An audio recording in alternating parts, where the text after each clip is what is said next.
Donc, je disais, c'est que le meilleur de tous les courants de l'histoire. Quel est le meilleur de tous les courants de l'histoire? Disons son nom. Le meilleur de tous les croyants de l'histoire. C'est qui? Son nom. Jésus. Ok. Et quelle était sa caractéristique? C'était quoi? Quel était le principal caractère que Christ avait, qui avait le meilleur croyant au monde? La valeur qu'il accorde à l'homme. Qu'est-ce qui fait que nous sommes enfants de Dieu? Tu as raison, il y a l'humilité, c'est l'humilité qui a fait qu'il devienne un homme. Mais c'est plutôt son amour qui a fait qu'il donne sa vie pour que nous puissions moissonner de son privilège d'être fils de Dieu. Son amour, c'est-à-dire sa valeur, la valeur qu'il accordait à l'être humain. C'est-à-dire que le meilleur de tous les croyants, c'est qui? Mais c'est celui qui a le même caractère que Christ. Celui qui a vraiment de la valeur pour l'être humain. Avant de faire quelque chose, il dit attention, celui-ci il est aimé par Dieu. Attention, c'est une personne pour qui Jésus est mort. Parce que l'homme prend encore plus de valeur depuis le jour que le Dieu Tout-Puissant s'est fait homme pour sauver l'être humain. Depuis le jour que Dieu a dit, moi Dieu, je vais prendre sur moi la souffrance de l'homme, et l'homme là, lui maintenant il va prendre, je parle en tant que fils de Dieu, lui maintenant il va prendre quoi? Mon privilège. Moi qui suis enfant de Dieu, moi qui peux aller au ciel, moi qui peux participer à la nature divine. Et Christ nous a donné ça. Comment il a dû nous donner ça? Il a fallu qu'il sacrifie sa vie. Nous ne sommes pas dans la vraie foi si nous avons une mauvaise relation envers les autres, à juste cause. C'est le caractère vraiment de la foi, le principe de la foi. Comment allons-nous dire que nous aimons Dieu si nous méprisons, nous manquons d'amour, ou plutôt ça peut arriver de manquer d'amour, mais si nous sommes indifférents à l'égard de celui que Dieu aime, il est créé à l'image de Dieu, et Jésus est mort pour lui. Alors, la question c'est ceci. Je prends par exemple l'exemple de Kevin et Nessa. C'est un exemple dans le mariage. À chaque fois qu'ils sont de la maison en train de parler, est-ce que Kevin est conscient que Christ est mort pour Nessa? Est-ce que Nessa est conscient que Jésus est mort pour lui? Jésus l'aime, Jésus a de la valeur pour lui. Ce monsieur que tu vois a de l'importance pour Jésus. Bon, qu'est-ce qui fait que nous les maris, nous dénigrons nos femmes ou nous les rabaissons? N'est-ce pas parce que nous ne sommes pas conscients que celle-ci, Christ est mort pour lui, elle est créée à l'image de Dieu, n'est-ce pas ça? Parce qu'on n'a pas ça dans l'esprit en fait. On n'a pas ce principe-là. On ne marche pas continuellement en me disant, Christ est mort pour lui. Attention, il est créé à l'image de Dieu. Attention, il est fils du roi des cieux. Attention, pour lui, le roi des cieux est descendu. Il a pris la forme humaine. Il a voulu absolument prendre la charge qui était contre lui. Est-ce qu'on pense à ça continuellement? Très bien. Quand on marche dans la rue là, et qu'on voit des gens sans domicile, ou un homme qui marche avec sa mallette, ou bien un couple, ou des enfants, est-ce qu'on se dit, celui-ci, Christ est mort pour lui, donc lui, Jésus l'aime. Donc Dieu l'aime autant que moi. Donc Dieu l'aime vraiment. Est-ce qu'on se dit ça? Est-ce que quand on marche dans le rue, on se dit ça? Très bien. Lorsque nous sommes avec les gens de nos familles et que ceux-ci sont en train de nous dire, de nous agresser, de nous persécuter, de nous faire du mal, ou lorsque votre conjoint, votre père, votre fils est en train de vous persécuter, vous n'êtes pas content. Pendant la colère là, est-ce qu'on se dit, attention, Jésus est mort pour lui? C'est là où ça ne va pas. C'est là où ça ne va pas. Parce que dès lors qu'on va se rappeler que Jésus est mort pour lui, même si on n'était pas content, on va tout de suite revoir notre façon de le regarder, n'est-ce pas? C'est là qu'il change tout. Pourquoi est-ce que, on va dire qu'un homme se lève pour, on va dire, agresser sa femme sous l'effet de la colère? Exemple, il apprend que son épouse lui a fait des choses pas bien derrière son dos. Dans sa colère, il se lève, tout de suite il va user de violence, ou vice-versa, madame aussi. Pourquoi est-ce qu'on fait ça? On a oublié que Christ est mort pour cet homme-là. même quand il a péché. On a juste oublié ça. Ce n'est pas parce qu'il a péché que sa valeur devant Dieu a été réduite. C'est ça qu'on n'a pas compris. La valeur d'un homme n'a pas réduit à cause de son péché. Au contraire, il est descendu en tant qu'homme à cause du péché de l'homme pour sauver l'homme. Et nous, enfants de Dieu, ce principe-là, ce principe fondamental de la foi, on l'a mis de côté, on est parti sur toute autre chose. Alors que c'est ça le fondement, la valeur que Dieu accorde à l'autre. Est-ce que quelqu'un qui est d'accord peut répéter après moi? Mon prochain a de la valeur devant moi. Parce que Jésus est mort pour lui. Parce qu'il est créé à l'image de Dieu. Mon employeur méchant. Mon ami ingrat. Mon épouse indisciplinée. Mon mari insolent a de la valeur devant Dieu. Parce qu'il a été créé à l'image de Dieu. Et parce que Jésus est mort pour lui. Il faut que ça reste dans notre tête et notre cœur. Cela changera notre vie. Nos façons de nous adresser les uns les autres. Vous voyez, dans une discussion, l'autre vient dire à l'autre, alors, je ne vais pas dire le terme, il veut dire la ferme, mais sur un temps plus vulgaire. La ferme! Vous voyez, sur le temps vulgaire, là, comme on dit, on dit tais, n'est-ce pas, non? Il se permet de dire à l'autre, tais! N'est-ce pas? Tu arrêtes maintenant!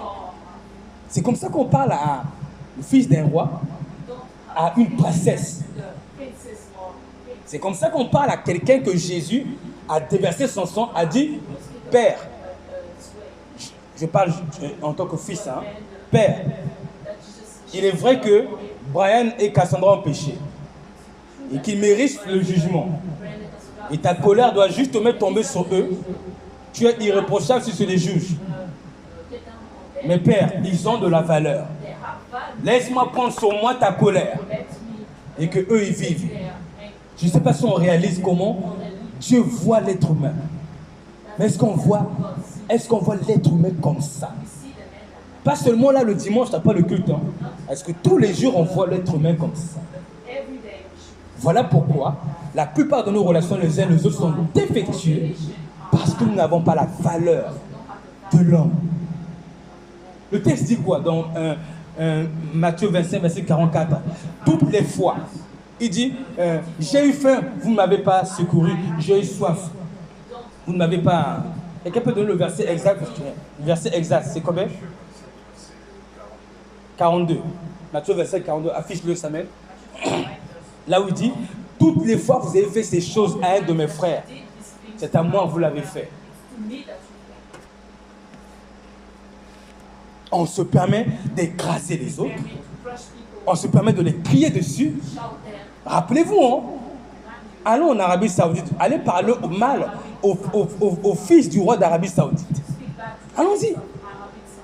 Mais pourtant, il y a plus grand que le roi de l'Arabie Saoudite, c'est le père de tous les esprits, la Bible dit. Et nous, comment on parle mal de ces enfants? Comment on les rabaisse? On rabaisse nos femmes dans la maison. La femme peut-il le mari dans la maison?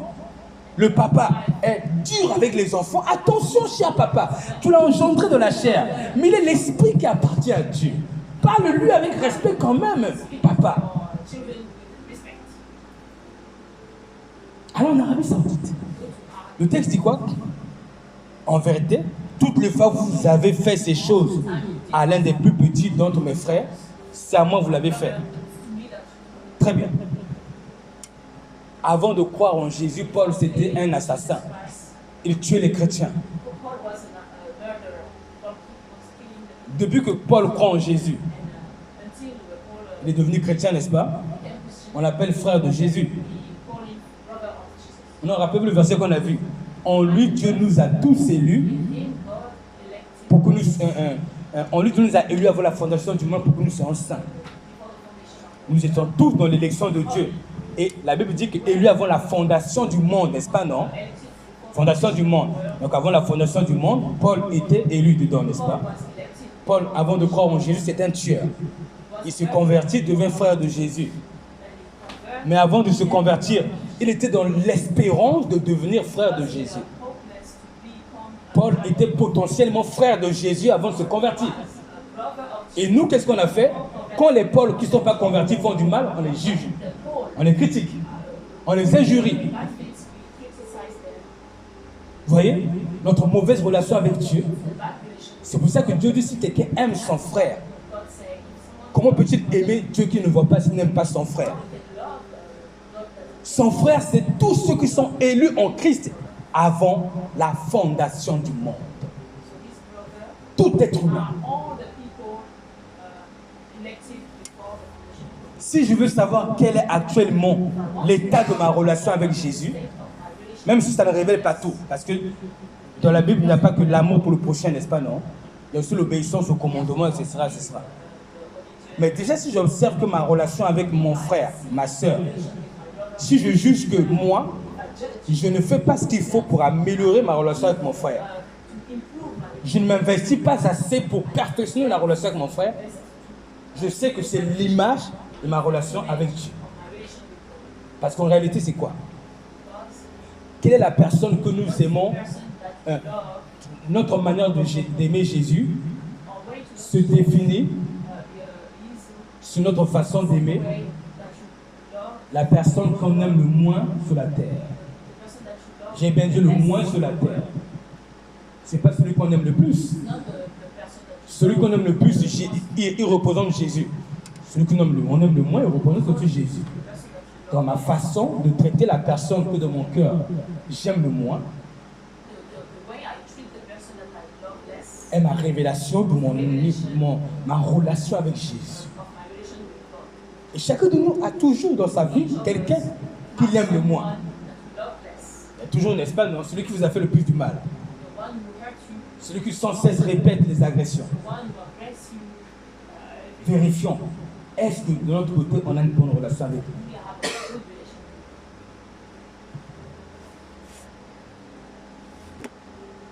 Là, je rentre sur un autre point. Et il arrive que quoi? Eh bien, les gens qui se disent marcher de l'amour, voilà, on ne marche de l'amour avec nos conjoints que parce que ce sont nos conjoints. Nous sommes des personnes bienveillantes qu'avec ceux de nos familles. Avec nos époux ou épouses, on est le plus tendre, on est le plus doux, le plus gentil, agréable. Mais dès qu'on quitte l'espace de notre épouse, c'est fini. Et on dit que nous avons une bonne relation avec Dieu.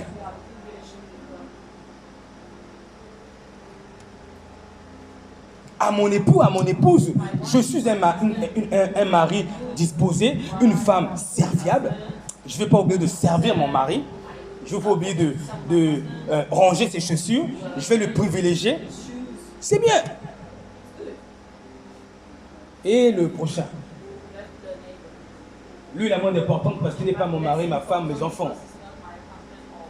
Cela marque que tout ce que nous faisons, je pense sur tout le mariage là, tout ce que nous faisons de bien dans le mariage, si nous sommes des bons maris, des bonnes épouses, et qu'en dehors du mariage, nous ne sommes pas des bons frères et sœurs, cela révèle que tout ce que nous faisons dans le mariage n'était pas pour le compte de Dieu.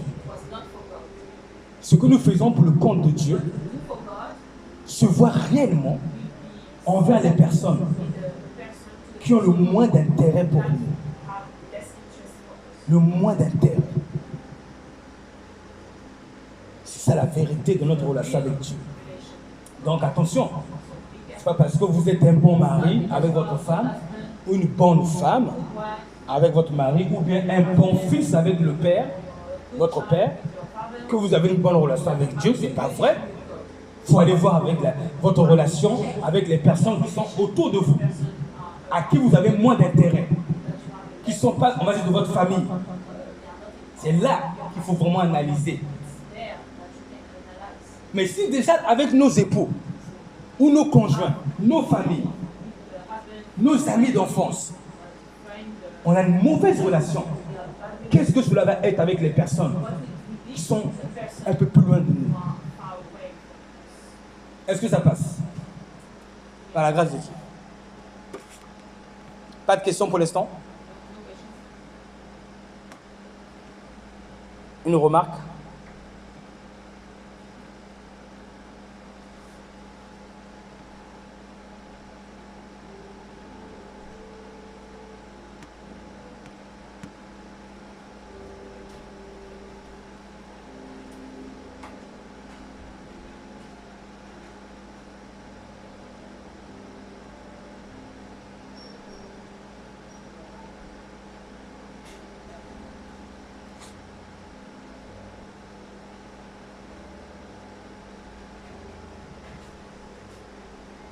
Du coup, je nous demanderai à chacun de se faire, comment on appelle ça, une introspection. C'est ça que tu dis à chaque fois.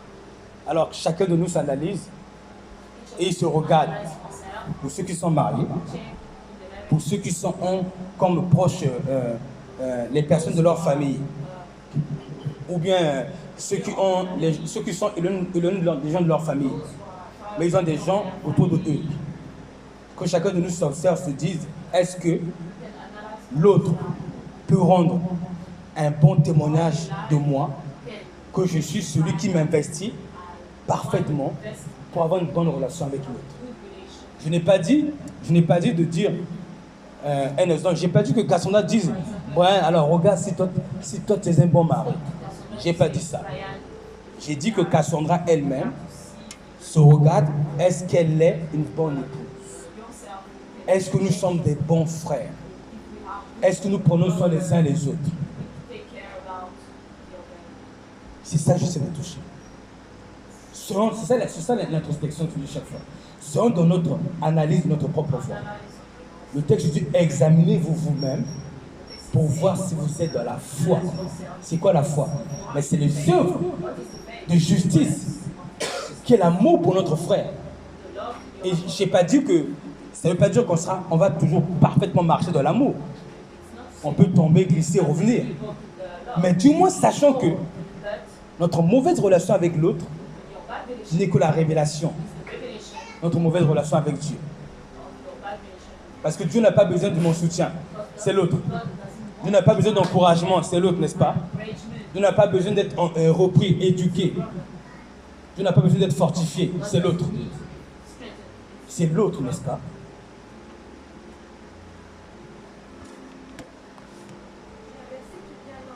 Je t'en prie.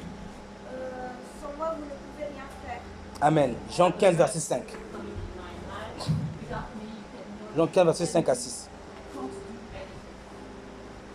peux l'afficher, Samuel?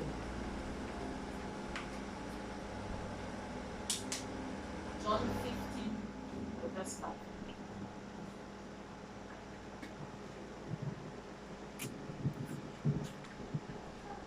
On ne peut pas aimer les uns les autres si lui-même on ne reçoit pas Jésus, si on n'a pas une bonne relation avec lui.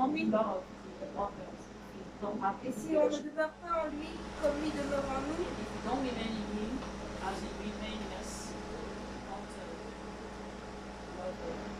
dans sa parole, nous parlons pas de vie éternelle.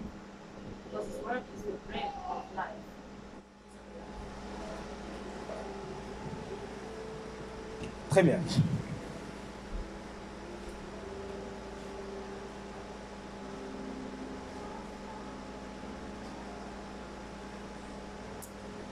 Chacun de nous doit se dire qu'il est Jésus-Christ. Il est l'incarnation de Jésus.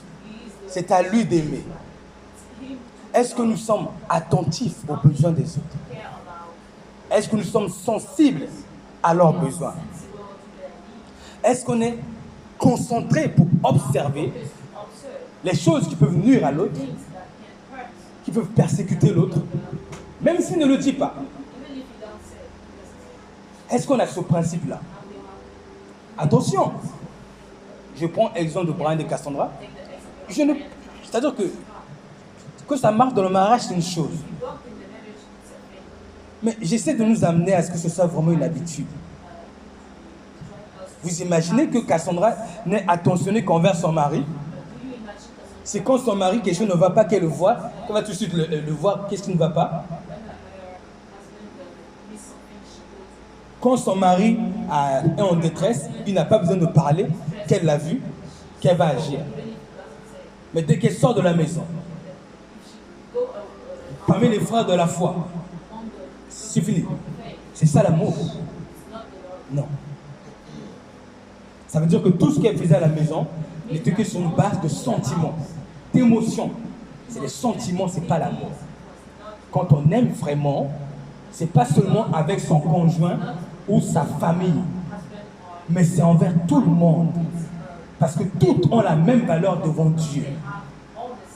Même si on donne quelques privilèges à nos conjoints parce qu'ils sont proches de nous, mais si nous sommes attentionnés envers nos conjoints, nos familles, pourquoi nous manquons d'attention envers les autres frères de notre famille spirituelle? Pourquoi est-ce que lorsque mon collègue réclame mon aide, ça peut prendre qu'une minute, moi je dis, ah non, j'ai déjà dépensé, je dois rentrer. J'ai déjà fait mon travail. Vous voyez? Pourquoi est-ce que ma fraternité, le meilleur de mon amour, n'est bénéficié que par mes époux, plutôt mon épouse, mon époux, ma famille, et pas les autres? Christ ne les aime-t-il pas? Christ n'était pas mort pour eux? Je sais supporter ma femme, mon mari, mais je ne sais pas supporter les autres. Je peux pardonner facilement à ma femme, mon mari, mes enfants. Parce que de toute façon, je suis coincé avec de la même maison. Mais les autres, je n'ai pas la même patience. C'est bien de prendre la Bible. Tu peux me passer la Bible, s'il te plaît? C'est bien de prendre la Bible et marcher avec la Bible comme un pasteur, de la tenir et de la prôner. Oui, la Bible est la parole de Dieu. Et la Bible dit quoi? En elle est la vie, non? En elle est la vie. Et cette vie-là, pour la recevoir, il faut que cette parole soit imprégnée en nous. Il faut que nous marchions selon cette parole, que nous demandons d'aimer pas seulement nos femmes, nos enfants, mais d'accorder la même valeur à tous les hommes.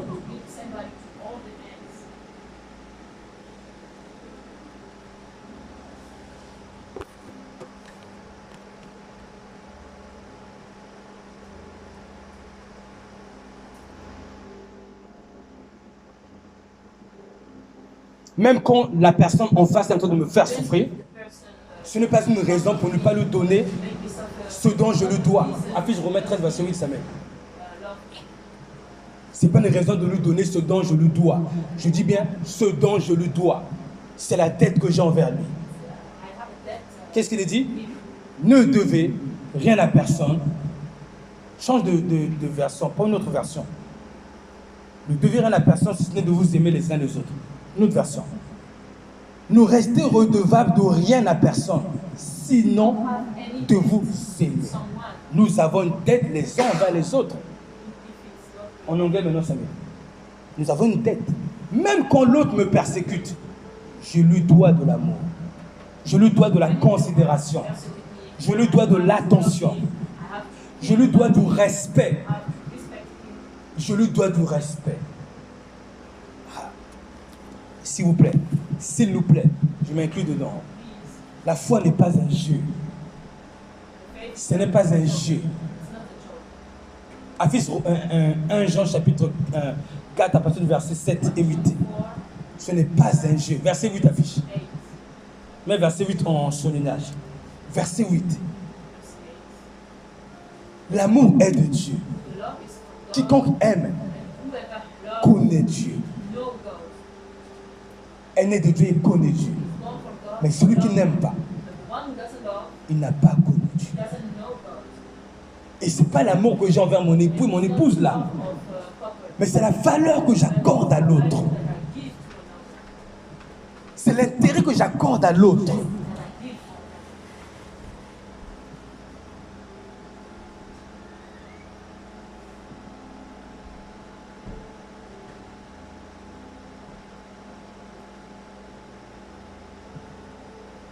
Et l'amour est un ordre. Aimer est un ordre. Je montre le verset qui montre qu'aimer est un ordre. Où on sait qu'aimer c'est un ordre. On le sait, non? Bien. Mais aimer est un ordre. Si celui-ci n'est pas respecté, il est passible de jugement éternel. Mais c'est ce qu'on a vu tout à l'heure. Toutes les fois que vous n'avez pas fait ces choses avec mes frères, c'est à moi, vous l'avez fait.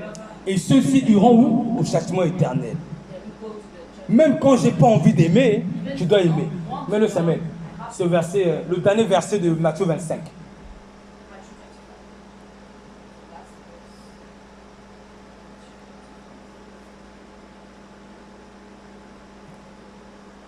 Ça, c'est le verset 45, je crois. Mais le verset 45, voilà. Il le dit bien, non? Seigneur, Seigneur, quand avons-nous vu avoir faim, avoir soif, et nous ne t'avons pas assisté, etc. Et il leur répondra, je vous le dis en vérité, toutes les fois vous n'avez pas fait ces choses, un des plus petits d'entre mes frères, c'est à moi vous l'avez fait. Et ceux-ci iront où? Au châtiment éternel. C'est pas moi qui l'ai écrit. C'est pas moi qui l'ai écrit. C'est le Seigneur qui l'a mis dans les Écritures. Aimer est un devoir, est un ordre. Même quand je n'ai pas envie, je dois aimer. Je vais aimer parce que je dois de l'amour. Mais je vais demander à Dieu la grâce d'aimer. Il ne faut surtout pas que je manque d'amour pour l'autre. Je n'ai pas dit que ça ne nous arrivera jamais. Il ne faut surtout pas que l'habitude de ma vie soit le mépris de l'autre. Le négliger. C'est quoi une personne qu'on néglige? Quand elle a mal, on s'en fiche. Quand elle a attristé, on s'en fiche. Quand nous savons que ce que nous faisons va lui déplaire, on s'en fiche, on le fait quand même. Quand on sait que ce que nous faisons va lui nuire, ça va le déranger, on le fait quand même. Quand nous savons qu'agir ainsi, ça va le faire souffrir. On le sait. Il ou elle ne l'a pas dit. Mais on le sait. Et on le fait quand même. C'est ça, négliger. Ça va bien? Tu vas te poser, tu vas t'allonger un peu peut-être. Ça, tu peux t'allonger en bas. Hein? Négliger son frère. Je m'arrête là, je suis à la fin. On a une bonne relation avec Christ et nous négligeons les autres. On conduit la voiture, on voit quelqu'un qui a mal roulé, on l'injurie de la voiture. Ou on murmure contre lui de la voiture.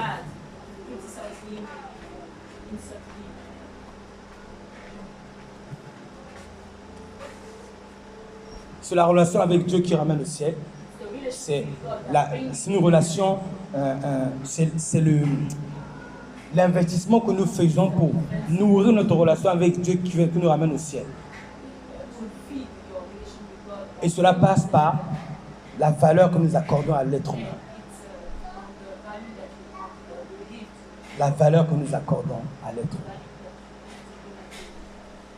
Vous êtes une femme. Bonsoir. Bonjour. Vous êtes vous êtes l'ami de quelqu'un, n'est-ce pas? Vous êtes une femme, vous êtes l'ami de Cassandra. Vous allez venir visiter Cassandra aujourd'hui avec son mari et vous prenez toutes les tenues les plus frappantes pour aller chez lui, chez elle, en sachant que son mari sera là. C'est ça l'amour? Vous n'allez pas troubler les yeux de son mari, le cœur de son mari. C'est ça l'amour? Non, c'est pas l'amour.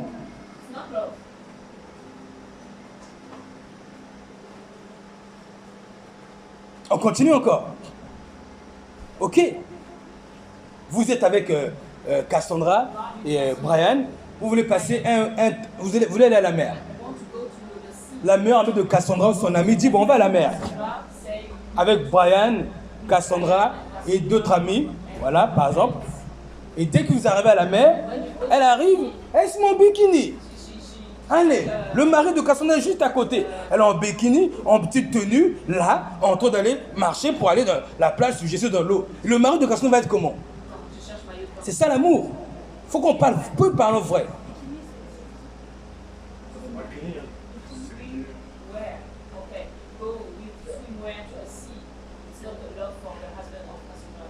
On peut faire l'effet inverse. Je prends qui? Allez, je suis avec mon cher ami, il est avec sa femme, on veut aller à la plage. Parlons peu, parlons vrai. Et j'arrive à la plage avec lui et son épouse. Hop, allez, je me mets bien, je me déshabille bien, mes pectoraux sortent bien en avant. Voilà, je suis content et je sais que j'ai de la valeur, j'ai de l'allure, vous voyez. Et je mets un bon petit short bien sexy et j'arrive là et je devant sa femme. Et c'est ça l'amour envers lui. Il faut qu'on parle peu, parlons vrai. C'est ça l'amour. Parce que quand on aime vraiment, l'esprit d'amour nous enseigne dans quel domaine ce que nous faisons est mal, dans quel domaine ce que nous faisons est bien. Quand l'amour conduit nos voies, il nous ramène jusqu'à là.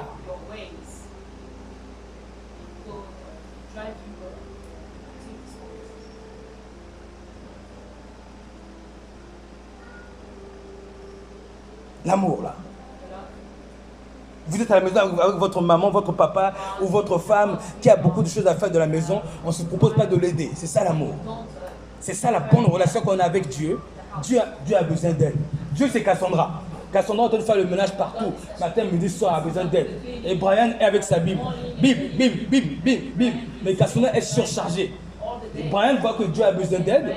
Brian ne va pas aller aider, proposer de l'aide à Dieu. C'est ça l'amour envers Dieu.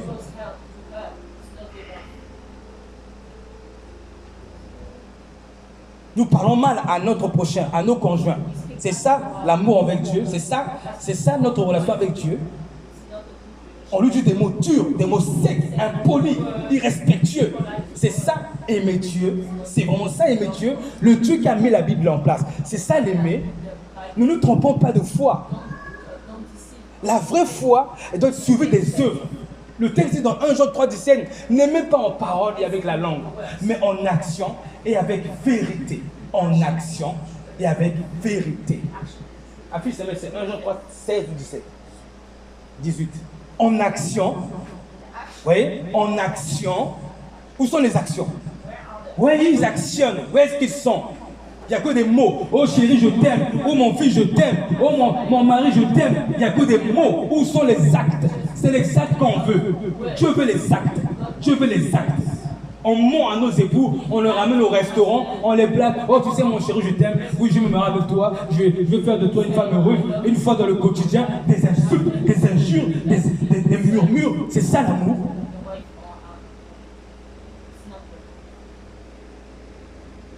Même si on n'est pas parfait, nous tendons vers cette perfection.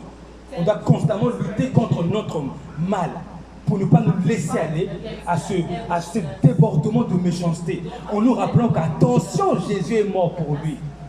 Attention, il est aimé au ciel. Elle est aimée au ciel.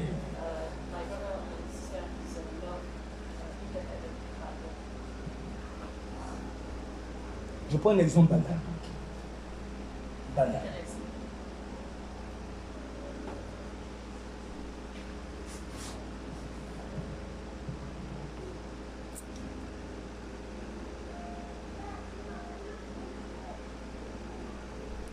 Rachel va chez Cassandra. Rachel voit que Cassandra est débordée. Et Cassandra a une tonne d'assiettes là-bas, sale. L'Esprit de Dieu dit Rachel, porte un peu son fardeau. C'est ce qui est marqué dans quel verset? Galates 6.2. Affiche Galates 6.2 Samuel. L'Esprit de Dieu dit aide-la. L'Esprit de Dieu ne va pas dire le verset où il est marqué porte le fardeau. Non. Il va transmettre un caractère, une pensée. C'est comme ça qu'il parle, le Seigneur. Il transmet juste une pensée. Pourquoi ne pas l'aider? Il nous révèle que c'est bien de le faire. Et c'est mieux, c'est moins bien de ne pas le faire. Et Rachel voit, Cassandra débordée, Rachel focalisée sur elle-même. Oh, je suis fatigué. Oh, mon travail m'a coûté. Oh, je suis ceci. Oh, il fait chaud dehors. Oh, je suis venu la voir. Je ne suis pas venu l'aider à son ménage. Elle laisse sa sœur se débrouiller seule. Mais c'est tous ces petits détails-là, ces petites choses-là que Dieu voit. Ces petites choses-là. Notre relation avec Dieu dépend de notre relation avec l'autre. Maintenant, si quelqu'un dit, après tout cela, il dit, oh, ben c'est pas grave, même si je parle mal à mon conjoint. C'est pas grave, même si je suis insolent ou insolente. C'est pas grave, même si je suis dur. Je ne suis pas facile à vivre. C'est Dieu qui demandera à chacun des comptes. Celui qui se rend difficile à vivre dans la maison, alors que Dieu a dit d'aimer l'autre, qui doit te supporter. Toi, tu te rends difficile à vivre. Dieu a dit de l'aimer. Maman, papa, on ne craint pas Dieu. Pas parce qu'il est amour qu'il ne viendra pas nous rendre selon nos œuvres. Nous ne nous rendons pas difficiles à vivre. Nous ne sommes pas des collègues difficiles. Nous ne sommes pas des employeurs difficiles. Nous sommes des gens faciles à vivre, aimables à vivre. Je m'arrête là. Pour cela, la suite plus tard, que Dieu nous s'accorde sa grâce de vivre sa parole, de vivre réellement la vraie foi. Gloire à Dieu.